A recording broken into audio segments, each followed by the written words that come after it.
Good morning.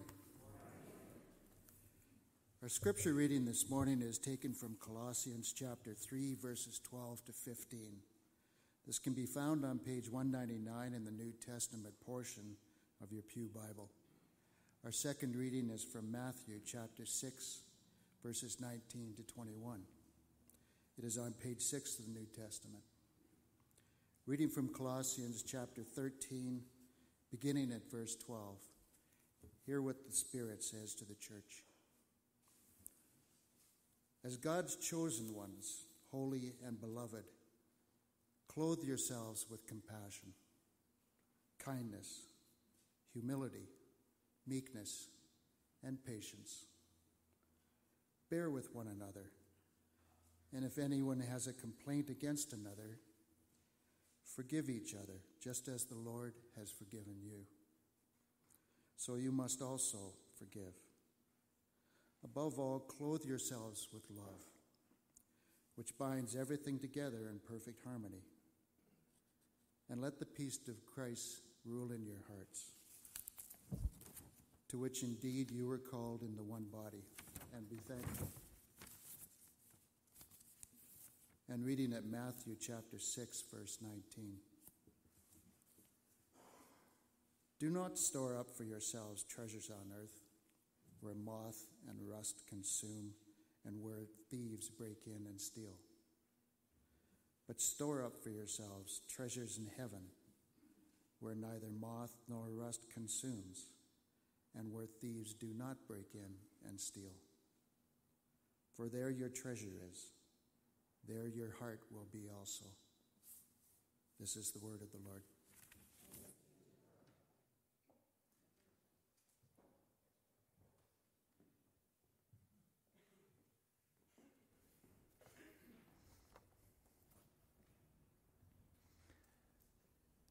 There were two young fish swimming along who happened to meet an older fish swimming the other way.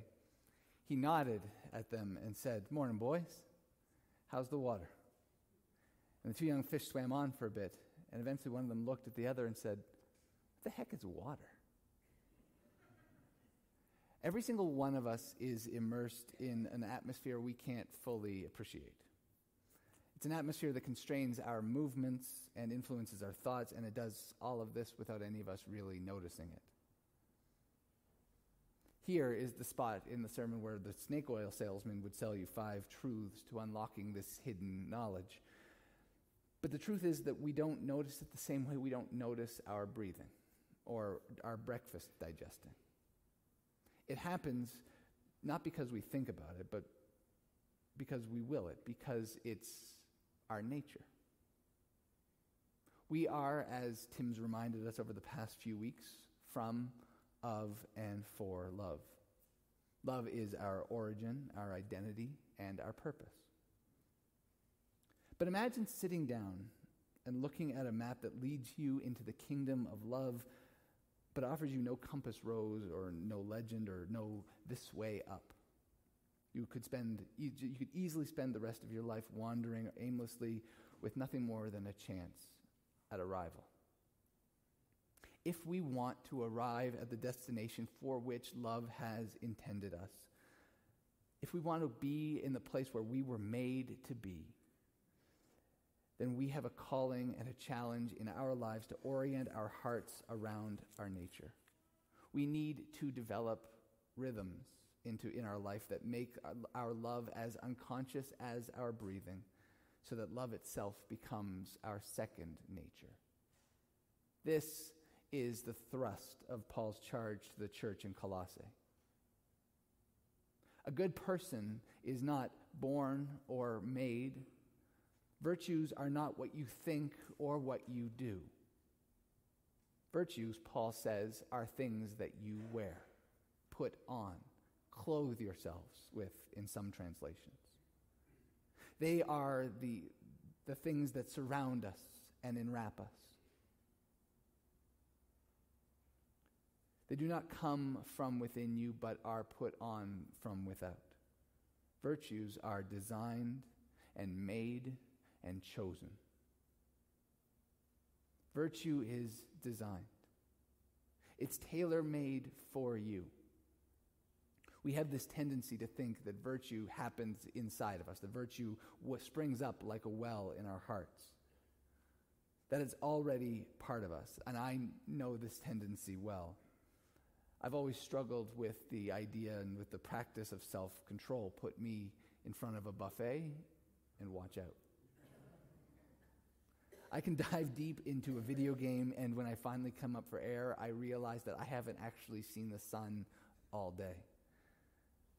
My natural way of thinking says that God made me this way, and so I guess self-control is just not one of my fruits of the Spirit. I let myself off the hook when the truth is that I never get to find out in that case, in that world, in that way of thinking what I'm truly, actually capable of. But if virtue is about creating a second nature, then my premise can still hold that God has made me the way I am. I am from love. But being from love means that God isn't done with me yet. Christian virtue is a recognition that there is no cookie-cutter approach to discipleship. Discipleship is not simply a prescribed formula of do's and don'ts. It is an active and engaged relationship with the God who made each one of us and knows each one of us deeply, passionately, and intimately. We put on virtue not because we earn anything by it. For what else can we earn when God has already spoken over us and said, I have loved you and I have called you by name. You are my child. We put on virtue not because we earn anything by it, but because virtue is a response to it is an intentional choice to follow and become more like the God who has loved us first. The theologian Dallas Willard puts it this way: grace is not opposed to effort. Grace is opposed to earning. Earning is an attitude. Effort is an action. Grace, does not just have to do with forgiveness of sins alone. Secondly, virtue is something made. It's a habit we form rather than a way we behave. When Cody sits down at the piano on Sunday morning, he makes music look easy. He makes it seem like the piano just wants to explode with melodies and makes the instrument want to sing.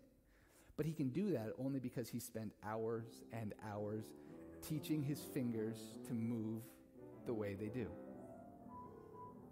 Learning the scales, building ambidexterity, figuring out the theory. All of it slowly and steadily building into him a second nature that Cody doesn't have to think about. Virtue is something made. It's a habit. It's a habitual act of choosing to form habits that make you into the kind of person you want to be. Christian virtue is a recognition that we are a people perpetually in progress. Being humble that we might become more humble. Being kind that we might become more kind. Being compassionate that we might become more compassionate. Being meek that we might become meeker. Being patient that we might become more patient. Finally, virtue is something chosen. Like the widower who can't bring himself to take off his wedding ring because his hand feels weird without it. You wear something for long enough, put it on enough times, and you can't imagine life without it. Presbyterians have this tendency to think that virtue is something to be believed and something to be chosen from the mind. That Christianity is something that happens in our heads. We have generations of Christian leaders and ministers and elders and teachers who have shaped the church to indoctrinate our minds first and then let everything flow from there as if we were nothing more than brains on a stick. My question for that approach, however, is how's that worked out for us so far? We are what we love. It is the end God has made us for, and the telos, the kingdom, the purpose toward which God has pointed us. But as men and women who seek to follow Christ in a world that could care less what you believe, We need to hear Paul's urging to the church in Colossae with fresh ears. Because if we don't, we will put on something else. Bob Dylan was right when he reminded us that everybody's got to serve somebody.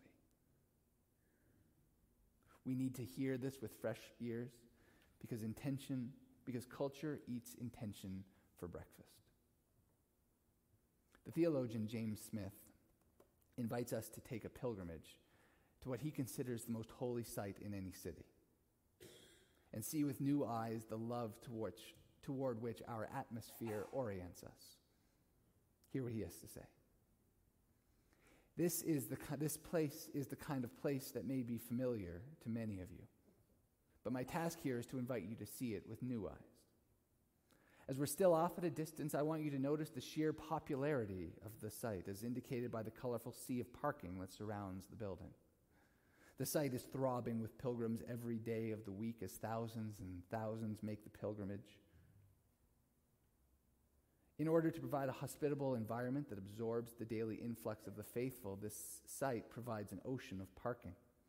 But the monotony of black tarmac is covered with dots of colors from cars and SUVs lined up row by row by row, patiently waiting as the pilgrims devote themselves to the rituals inside. Indeed, the parking lot constitutes a kind of moat around the building since there are no sidewalks that lead into the site. We come to one of several grandiose entrees into the building, channeling us through a colonnade of chromed arches to the towering glass face with doors lining its base. As we enter the space, we are ushered into a narthex of sorts, intended for receiving, orienting, and channeling new seekers. Here, there is a large map, a kind of worship aid to give the novice an orientation of the location of various spiritual offerings and provide direction into the labyrinth that organizes and channels the ritual observance of these pilgrims. The design of the interior is inviting to an almost excessive degree, sucking us into an enclosed interior space with windows on the ceilings that open to the sky, but none on the walls opening to the surrounding automotive moat. This conveys a sense of vertical and transcendent openness that at the same time shuts off the clamor and distractions of the horizontal, mundane world. This architectural mode of enclosure and enfolding offers a feeling of sanctuary, a retreat, an escape. The layout of this temple has architectural echoes that harken back to the medieval cathedrals. Mammoth religious spaces that can absorb all kinds of different religious activities at one time. And so one might say that that this religious building has a winding labyrinth for contemplation, alongside of which are innumerable chapels devoted to various saints. As we wander, we'll be struck by the rich iconography that lines the walls and the interior spaces. Here is an array of three-dimensional icons, adorned in garb that inspires us to be imitators of these exemplars. We call them mannequins. These statues and icons embody for us concrete images of the good life. Here is a religious proclamation that does not traffic in abstracted ideals or rules or doctrine, but rather offers to the imagination pictures and statues and moving images, offering embodied pictures of the redeemed that invite us to imagine ourselves in their shoes.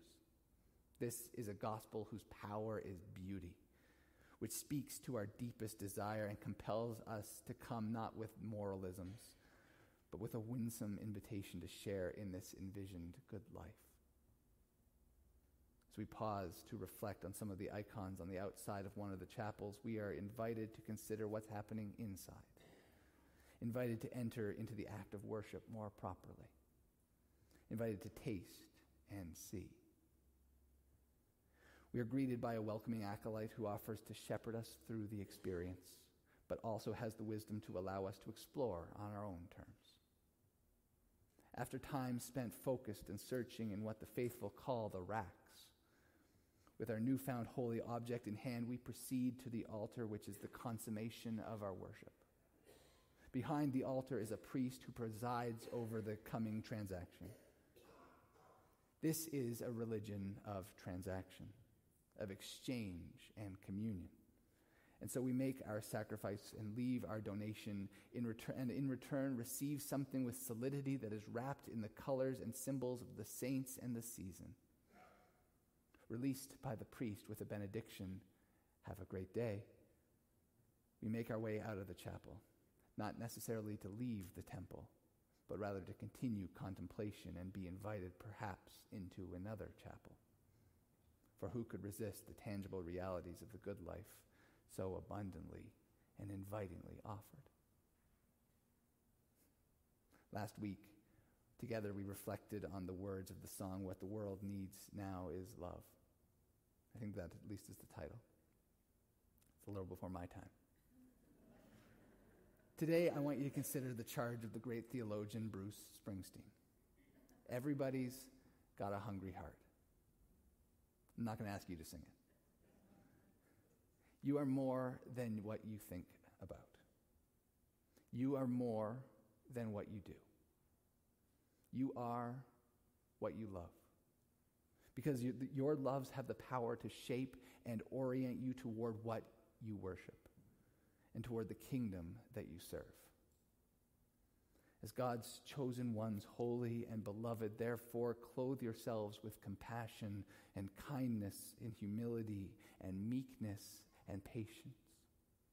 Above all, clothe yourselves with love, which binds everything together in perfect harmony. There are these two fish swimming along, and they happen to meet an older fish swimming the other way, who nods at them and says, "Morning, boys. How's the water?" The two fish swim on for a bit, and then eventually one of them looks at the other and goes, "What the heck is water?" Thanks be to God. Amen.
Please be seated.